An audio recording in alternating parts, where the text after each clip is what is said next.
situated and we'll get started.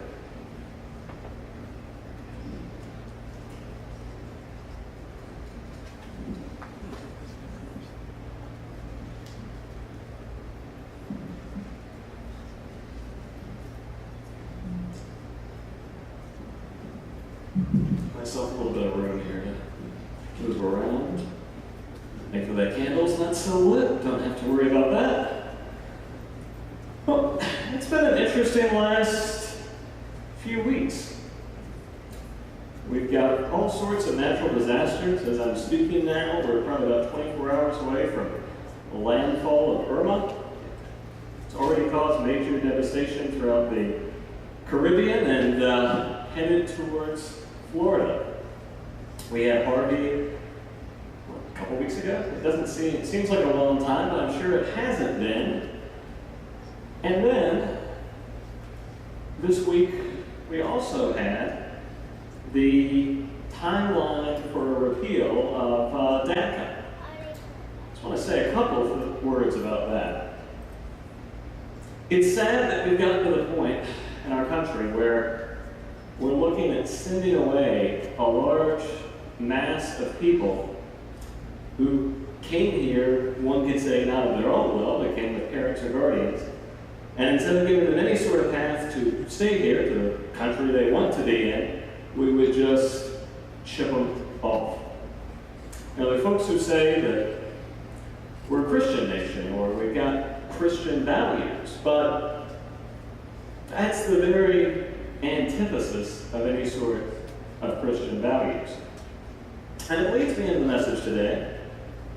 Love your neighbor. What we want to look at is, what does this practically mean? Loving our neighbor. What sort of practical things can we do with that? Because it's easy, if you've been in church your whole life, it's easy to just hear that and think, yeah, I know what that means. I know exactly what that means. But then when you actually do some reading, dig into it, you realize that maybe you're not quite measuring up. There's a lot about loving our neighbor in the Bible. Old Testament, New Testament. It's just littered with it.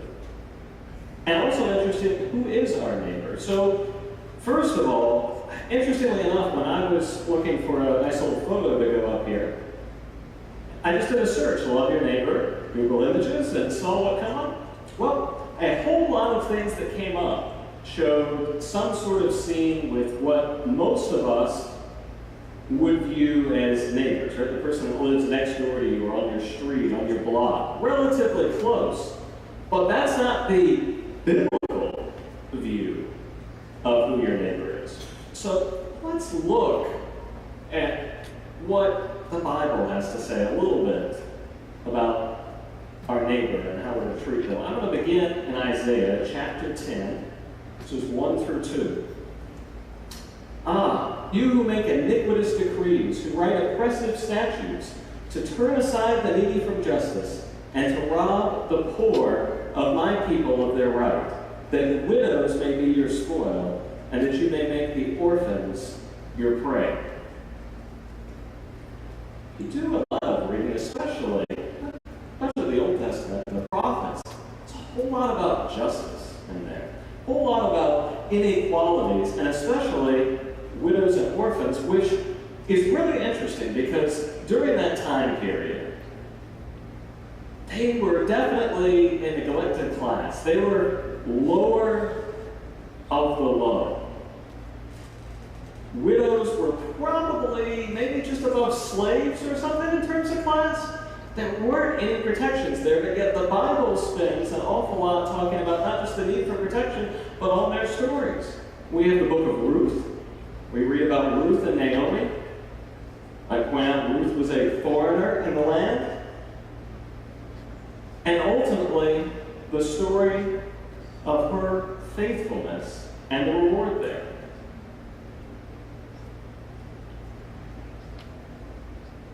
Isaiah makes another mention of this later in the book. This is chapter 58. We're going to read verses 6 through 10. Is this not the fast that I choose? To loose the bonds of injustice, to undo the thongs of the yoke, to let the oppressed go free, and to break every yoke?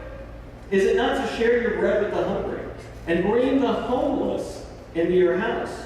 When you see the naked, to cover them, and not to hide yourself from your own kin. Then your light shall break forth like the dawn, and your healing shall spring up quickly. Your vindicator shall go before you. The glory of the Lord shall be your rear guard. Then you shall call, and the Lord will answer. Shall cry for help, and he will say, Here I am. If you remove the yoke from among you, the pointing of the finger, the speaking of evil, if you offer your food to the hungry and satisfy the needs of the afflicted, then your light shall rise in the darkness, and your gloom shall be like the noonday. So here we have a promise that if we look after those who are homeless, the poor, the people that most of the rest of the world tends to forget about, the Lord's light will shine among us. This is where we tend to fall short of it. We get busy with our own lives, and we have excuse after excuse for not helping our neighbors. It's too busy. They're just going to spend it on booze. I've seen them there on that street corner every day this week. Probably a professional. They should just get a job. Let me tell you a story.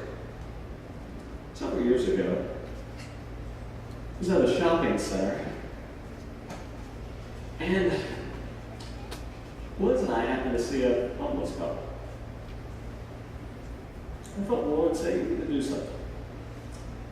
So I didn't know quite what to do. As normal, I don't carry any cash, so FYI, in case you're trying to rob me, it will be fruitless. But I couldn't give any money. And of course, those doubts were in my mind too. Like, is that even the best thing? You know, what should I do? So I decided that, well, there was a little restaurant, a pizza place in the shopping center, so I'd go up and see if they wanted to go get some food. So I approached them, mentioned it to them. They were quite excited about the idea. We went. I told them to get whatever you want. Order off the menu. And unlike what I expected, they did not order 4 or 5 large pizzas to stash away. It was a couple of slices for each of them, and that was it. And I thought, the Lord said, you know what? Don't just, buy their food. Why don't you sit and spend some time?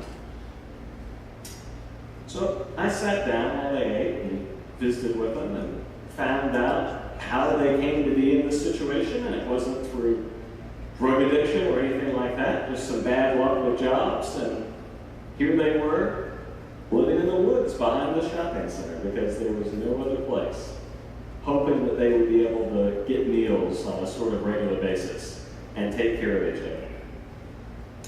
And that conversation enriched me, if not more than it did then, certainly as much. It's easy for us to just put it off and to find some reason to not help, to continue on with what we're doing. One of my favorite books, Book of James, has something to say about this. James writes, now what use is it, my brothers, for a man to say he has faith if his actions do not correspond with it? Could that sort of faith save anyone's soul? If a fellow man or woman has no clothes to wear and nothing to eat, and one of you say, good luck to you, I hope you'll keep warm and find enough to eat, and yet give them nothing to meet their physical needs, what on earth is the good of that? Yet that is exactly what a bare faith without a corresponding life is like. Useless and dead. If we only have faith, a man can even easily challenge us by saying, you say that you have faith, and I have merely good actions. Well, all you can do is to show me a faith without corresponding actions. But I can show you by my actions that I have faith as well. It's incredibly easy when we think about our neighbors to lump into that category people who look like us, or more importantly, think like us, right? Those are the people that it's easy to deal with. That's the people that are at the other end of the spectrum. It's tough, but that's who Jesus calls us to love. Because he says, of course, it's easy for you to love somebody like you. Hey, the pagans do that. That's not hard. The hard part is going out of your way, doing something for somebody. It's nothing like it. Now, I want to bring it in a little bit closer. Because sometimes it's easy to help those outside, but we forget about those who maybe are sitting just a few seats over from you. Those in the church. The Apostle John's got something to say about this. 1 John 2, verses 9 through 11. Whoever says, I am in the light while hating a brother or sister is still in the darkness. Whoever loves a brother or sister lives in the light, and in such a person there is no cause for stumbling. But whoever hates another believer is in the darkness, walks in the darkness, and does not know the way to go, because the darkness has brought on blindness.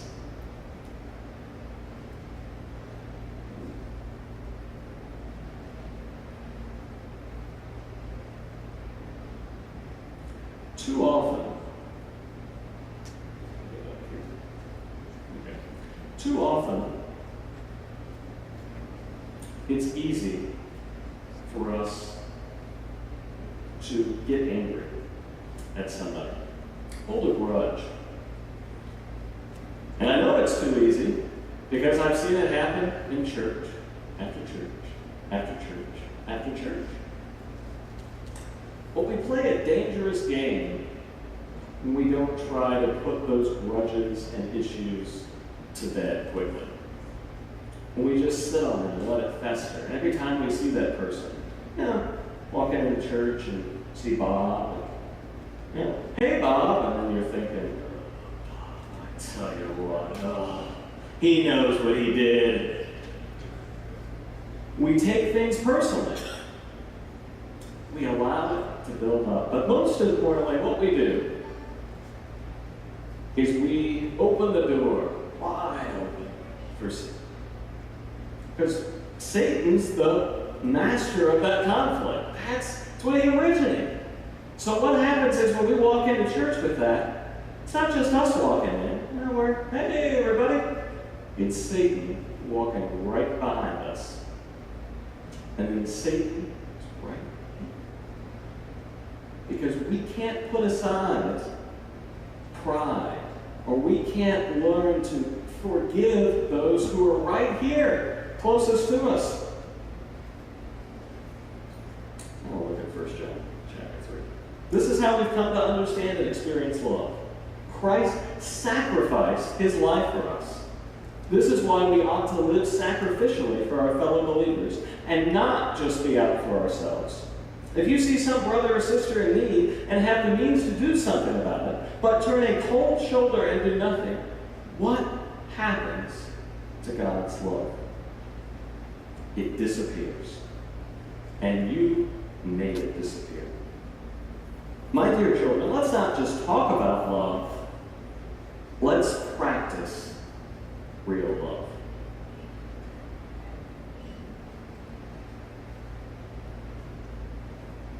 But yet, we have all this division in the church. I mean, heck, even in Adventism, we've got multiple conferences because apparently people with different skin colors can't be in the same building on Sabbath. Who knew? Wait a minute.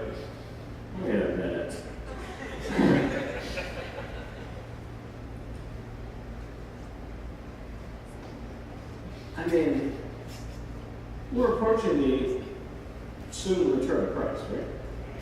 We don't know what it's going to be, but we know it's closer than it was yesterday. And yet we can't just learn to get along Jesus told his disciples, he said, do you know how they're going to know that you're my disciples? By your love for one another. But too many of us, and this is not the editorial of us, it's just me, I suffer from it. Many of us, you wouldn't be able to pick us out of a lineup if that was the way that you had to identify a Christian. Many of us have the same grudges, the same prejudices, the same divisions that we just bring in. And Christ gave us the answer for how to deal with this, what to do. Matthew 5, 21 through 24. You've heard that it was said to those of ancient times, you shall not murder, and whoever murders shall be liable to judgment. But I say to you that if you are angry with a brother or sister, you will be liable to judgment. And if you insult a brother or sister, you will be liable to the council. And if you say, you fool, you will be liable to the hell of fire. So when you are offering your gift at the altar, if you remember that your brother or sister has something against you, leave your gift there before the altar and go. First, be reconciled to your brother or sister. Then come and offer your gift. For too long, we just allow Satan to creep in. And he's having a field day, guys. He's like, this is great. I didn't have to do anything extraordinary. I just had to rely the same thing that motivated me. Do you remember Satan's origin story here is the fact that leading the choir. And he looks up at Christ and is like, hey, I should be up there. That's not fair. It's time to put aside jealousy, grudges, animosity. Go to that brother or sister and be reconciled. It's that love that we need. That love of Christ. And this is what's most important. Paul said it, right? Greatest of these things is love. If I've got gift of prophecy, if I know all this knowledge, if I can speak in tongues, but I don't have love, it doesn't do me any good. That's the essential ingredient. And it's needed now more than ever. It's that love that is transformational, that brings people in, that draws them in. I mean, that's the evangelism secret. Doesn't take this 18-point thing to do. It just takes love. It takes ministering to our community, our neighbors, and expanding that definition. Remembering that Jesus, while he was here, still had time to minister to a Samaritan woman, heal a centurion's servant, all sorts of other people who would fall outside the traditional category of his time as neighbor. In fact, they would not just fall out of that category, they'd be at the opposite end of that spectrum. The Lord calls us to put all this aside, to count others as better than ourselves, and to reach that point where somebody would say, yeah, they're a follower of Christ. Well, how do you do it? Well, because they really love each other. That's what we've got to have. And if you think that somehow Taft will be immune if we don't have it, got news for you. It's going to be ultimately like every other church that you've been in where there's been an absence of love. Because, as I know I've said before, have you ever walked into a church, unfortunately too many of you are probably going to raise your hand at this, and just notice that there doesn't seem to be a whole lot of love there? All right? You just feel it. Feel the coldness and the fact that you're like, man, I really hope this sermon wraps up quick so I can get out of here. You don't want to darken the door, but on the opposite spectrum, when you feel that love, it's attractive. You want to be there. Never forget that when I was out of the Adventist church and in a non-denominational church, somehow my parents wrote me in to go into an Adventist church in Michigan. Still don't know how, clearly the work of the Lord, because trust me, that's what it would have taken at that point. I had no desire to darken the door of an Adventist church. So I'm there, and I walk in, and people are greeting me, asking about me, talking to me, and they genuinely seemed interested in me. They were, much like we rent from a different church here, they were renting another church, and I was like, does this church just meet on Saturdays? And we went to the wrong place.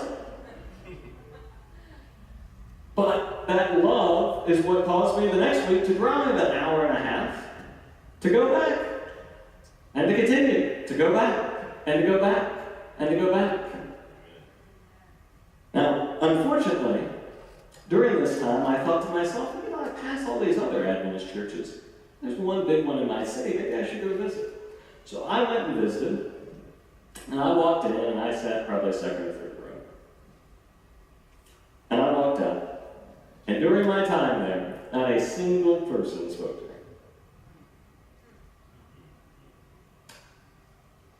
So which do we want to be? Do we want to be the attractive church? It's going to require some sacrifice. It's tough sometimes to put away that pride, especially when you actually have been wronged by somebody. That's what God calls us to do.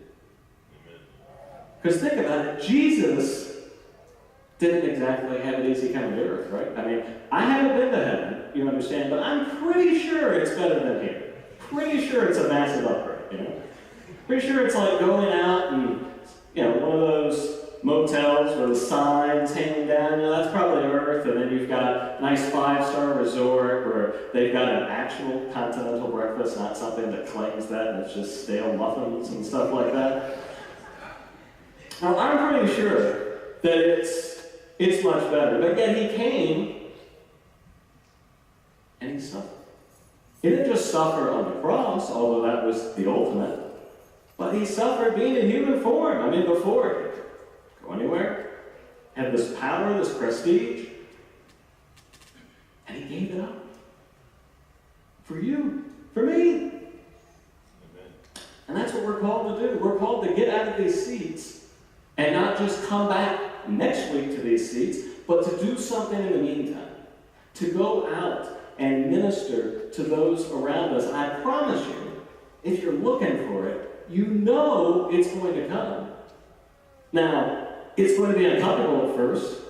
God's going to tap you on the shoulder and be like, hey, why don't you go take care of that? Well, when I said help, you know, that was kind of on my own list, God. But when you step out and do that, not only are the people blessed, but you're blessed, and you grow. In fact, if you came to me and you said, Chris, you know, I'm coming to church, I just don't feel like I'm getting fed. I don't feel like I'm getting much out of it. My first question to you would be, well, what sort of ministry are you doing during the week?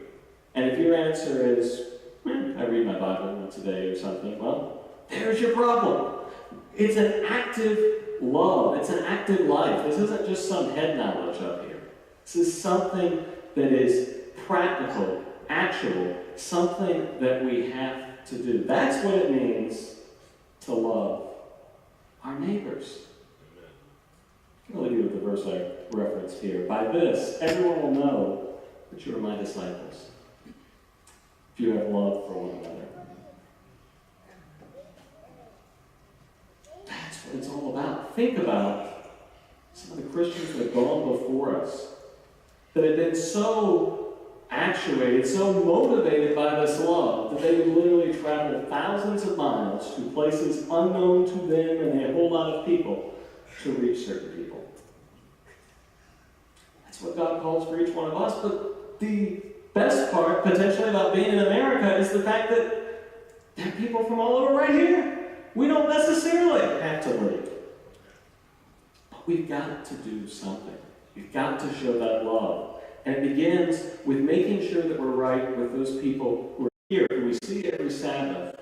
Maybe avoid because there's this awkwardness. That's not what the Lord wants for his people. That's not something that he can work through until we're willing to give that up to him. So, I'm going to invite you. I'm not going to invite you up or anything. I'm going to invite you to think, what do I need to be doing? What ministry is God calling you to? And it may be as simple as noticing that homeless person that you pass every day on your way to work and bringing a meal, giving some money. Doing something like that is a great place to start. But if you've got anything separating you from somebody here, it's important you pray about it and then you go to that person and you reconcile. We've got a mission and we can't allow ourselves to be stopped.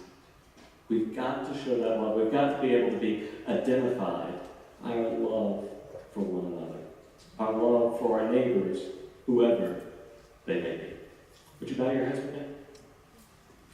Dear Heavenly Father, it's so tough to love like you love, but that's what you call us to do. Lord, I just pray that we would show that love continually throughout the community. Lord, you know that we've been blessed, that there's already people in the community that have spoken so highly of TAF and the work we do. Lord, may we maintain that and may we grow that. Lord, I pray for each one here.